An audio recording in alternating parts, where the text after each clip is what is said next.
Hello beautiful people. So, it's another vlog na naman ng pagluluto natin mga madi. Ayan, magluluto ako ng ground beef and mix with vegetables. Ayan. First, of course, the onion.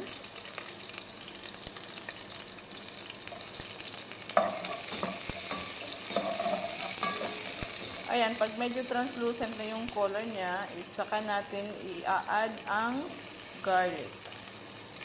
So, ayan, lalagay natin ang garlic. Konti lang, guys.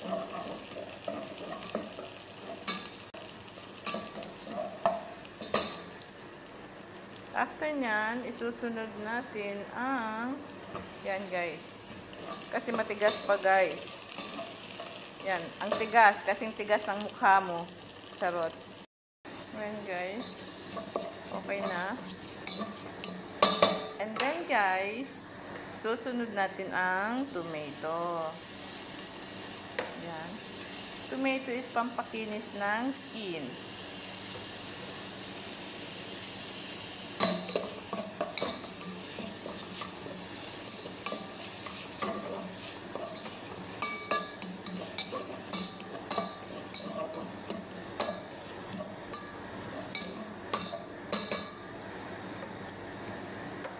And of course, ilalagay natin ang Maggi cubes.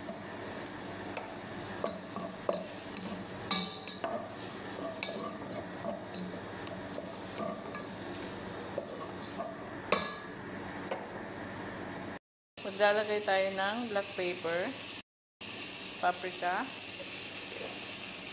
and 1 teaspoon ng salt. Mekos-mekos.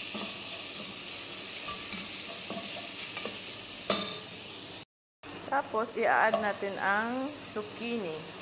Kosa ang tawag nito dito, guys. Zucchini in English. Ewan ko ano to sa atin. Parang kalabasa siya na maliliit. Charot. Ito siguro yung kalabasa nila dito, guys. After yung zucchini, guys, is mag-a-add ako ng water. 2 cups. Ayan, tansyahan lang, guys. Ayan. Tansya lang yan, guys. Kasi gusto namin yung may sabaw. Alam nyo bakit? Kasi nga, tuyong-tuyo na kami, guys. Charot lang. Ayan. So, lalagyan natin hahaluan natin ng konting beans na nilaga ko kanina, guys. Dalawa lang naman kami ng kasama. Guys, ilalagay natin ang broccoli. Ayan, broccoli. And pagsabay na natin, guys, broccoli and cabbage konti.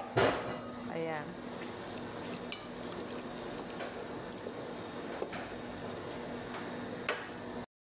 Napaka-healthy nito, guys, kasi nga konti lang yung cooking oil na nilagay ko. Then, I use olive oil naman. Konting-konti lang talaga. Ayan.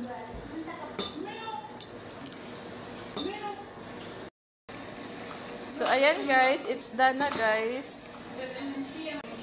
Ground beef with vegetables. Ayan.